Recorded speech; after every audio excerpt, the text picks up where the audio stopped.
A memorable career moment that I could share. My boy used to work at Metro as security.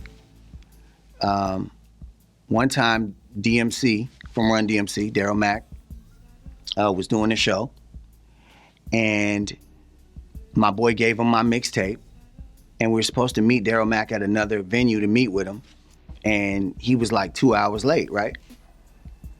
So we're like, damn, where's Darryl Mack? So he shows up at the venue. The venue's on like South State Street. It was popping at the time. I forgot what it was called, but it was dope. And he's like, bro, I was late because I was listening to your mixtape for the last 2 hours. Darryl Mack, he said, there's only 3 times in hip hop I ever got the chills.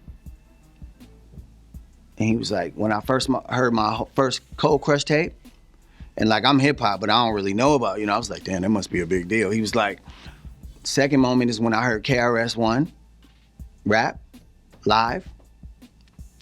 And the third moment is listening to you rap. And I was like, what? And he was like, let me get your number. And I'm like, double what? Are you sure you want my number? So I give him my number. The next day I'm having coffee with Bell. Phone rings, it's Darryl Mack. I'm like, what? I answer, he's like, bro, you are incredible. He's like, but I'm gonna tell you. He's like, I can make Jay-Z answer the phone right now. I can make anybody take my call and tell them about you. He said, but with the shit that you do, nobody's gonna help you.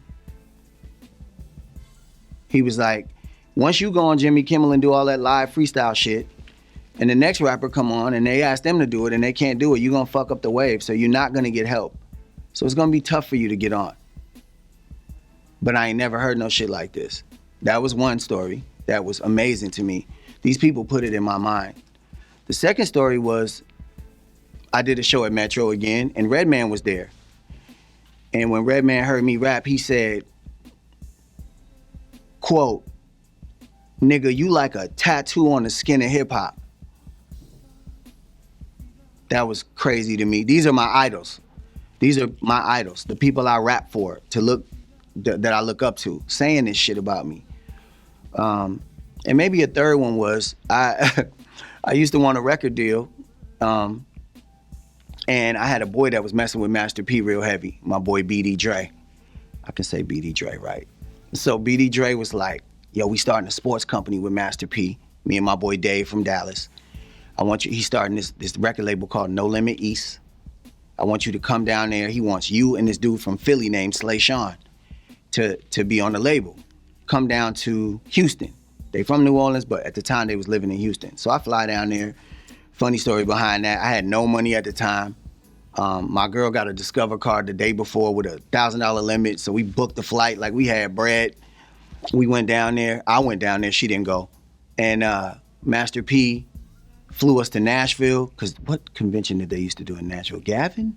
And in Nashville was the Impact convention, and Master P flew me from, he actually flew the whole plane. It was like 260 people on the plane. Everybody had pistols. Somehow he got the shit through the airport. It was a small airport in Houston called Hobby Airport, and we ended up going to Nashville having a great time. When I went there, I ran out of money because I had got a credit card in the first damn place.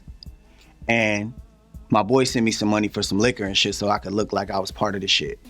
So we're all checking in the hotels. Master P has these jogging pants on. He dropped like, I don't know, $30,000 out of his pants, right? Not even knowing though. He got another knot in the other pants, right? He like, didn't even notice it. I'm the poorest person there. Everybody else pretty much messing with No Limit. I got no clothes, so I see the money. Nobody looking at me. I pick the money up, and I tap P on the back while he getting in rooms, and I check in. I'm like, hey, bro, you left this here. And he like, well, you found it? I was like, it was on the floor. I just wanted to give it back to you. Now, the fact that there were 200 killers with pistols never played into my mind. Why I didn't take it, I needed the money. I felt like, fuck, I need that. But I gave it to P, and he told me, he said, I'm gonna end up letting you gonna get your own room, and you gonna sit with us at dinner, because you a different type of artist. So then at dinner, he told me never to sign to a label.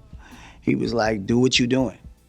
If you believe you supposed to have a record label like me, then all you supposed to do is do what you doing. He said, if you sign to us, all we gonna give you is a chain, a no limit chain, and a house in Houston, in New Orleans. So do your thing. So it didn't work out, but it shaped who I was. And he ended up telling C Murder about it, and me and C Murder ended up hanging out the whole weekend. One thing I'll never forget, some of the game I soaked up from P was the approach that he used to sell records. So at the time, Beyonce was big. She had sold like 7 million of this one record, and this one album. And I think they were on Arista or some shit, I don't know, right? But he was like, okay, so you see how Beyonce sold 6 million records, right? I'm like, yeah. He's like, she probably getting $2 a record before recoupables. So she probably getting 12 million minus whatever. She might go home with $9 million. He said, but me, what I do is I'll put out 20 artists, and all 20 of them will sell 200,000. And that'll be 4 million records sold, but I get $8 a record. So even though nobody went platinum, I made $32 million and you ain't never heard of me, heard of my artist. That was the big game I got from him. The big game was, wait a minute, you can play small ball with this shit the same way? You don't gotta go for platinum?